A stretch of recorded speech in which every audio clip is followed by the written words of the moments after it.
Hello everybody and welcome back.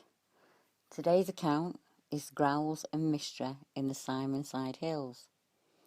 And this account came in through the British Bigfoot Research Group on Facebook and was an experience that happened to one of the members, Derek Carville, and he agreed I could share it.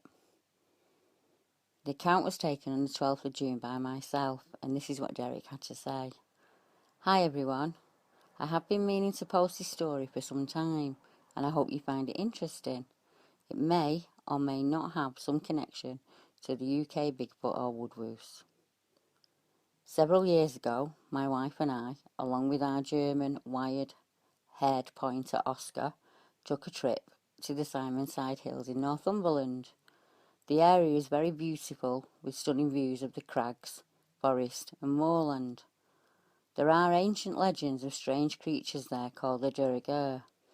Not sure if the spelling is right, but if you type it into Google alongside the Simonside Hills, something will pop up. I think there's even a YouTube video about it.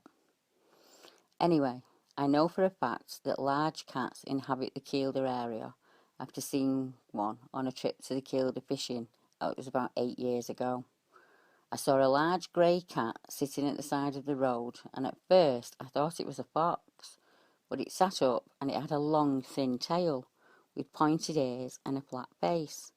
It strolled slowly into the trees at the side of the road, and it was about the size of a Labrador.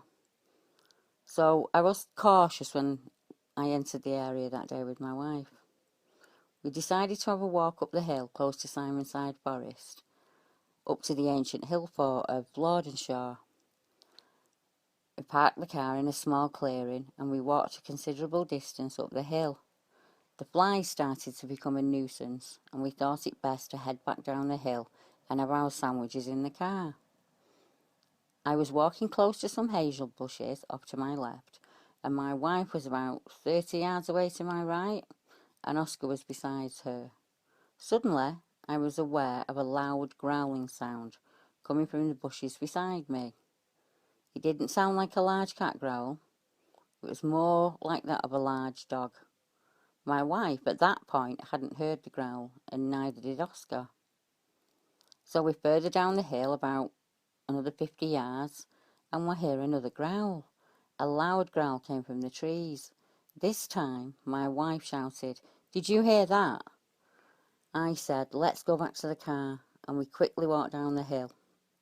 Suddenly, to our horror, we found that whatever was making the growling sounds had beaten us to the car and was now in the trees directly in front of us, making even louder growling noises.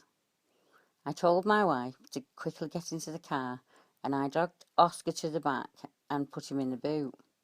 And it was at this point that I was truly scared, as I looked around for some large stick or something to fend off whatever it was, to my mind, was about to spring at me from the trees. I got into the car and breathed a sigh of relief. Whatever it was had stalked us all the way down the hill for over 300 yards, and by the sound of the growl it was extremely large. I have read lately that apparently American Bigfoot have been known to mimic animals, even humans. I do remember a story on the local news of someone discovering a tent in the Simonside Forest that had been left hastily, with expensive equipment laying around. It was thought that someone had an accident and the mountain rescue team had been sent out to look for them. After 2 days, somebody phoned the police and said it was their tent and equipment. They had been scared after hearing frightening sounds in the forest that caused them to panic and run back through the woods to the car. The story appeared on the news at 10 and several daily newspapers at the time. Anyway, that is my story. Was it a woodwose or a Bigfoot trying to scare us? Who knows what it was? I don't fully understand why our dog Oscar didn't hear the growl or sense that something was there. He's usually very alert. So if you go to Simonside Hills in Northumberland, take a big stick with you, or better still, go with somebody that can't walk fast, so that whatever it is up there will get them first. I wish that I could have seen whatever it was, but from the safety of the car. Have you ever heard, Deborah, of instances in the UK of people experiencing growling sounds before. I just want to make the point that whatever it was very big, and the sound it made seemed artificial in some way, if that makes sense. I have never heard anything like it in my life, except on a visit to the zoo.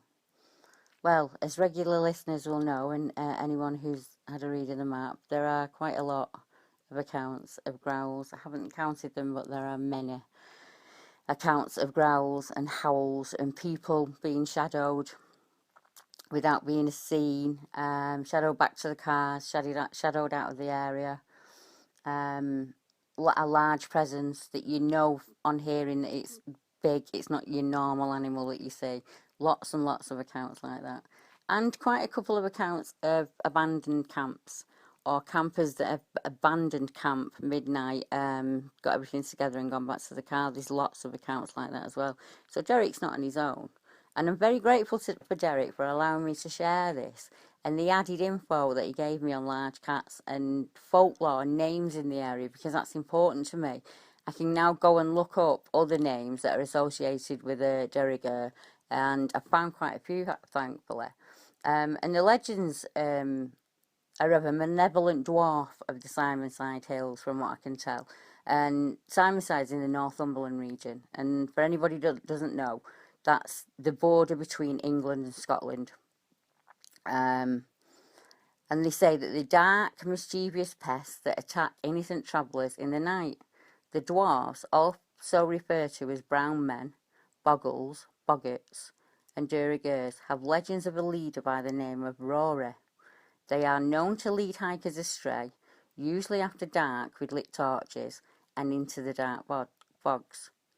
The dwarves of Simonside Hills get their name from the Old Norse word duriger, meaning dwarf, and the name is associated with the area between Scotland and England, and they are documented as far back as 1279.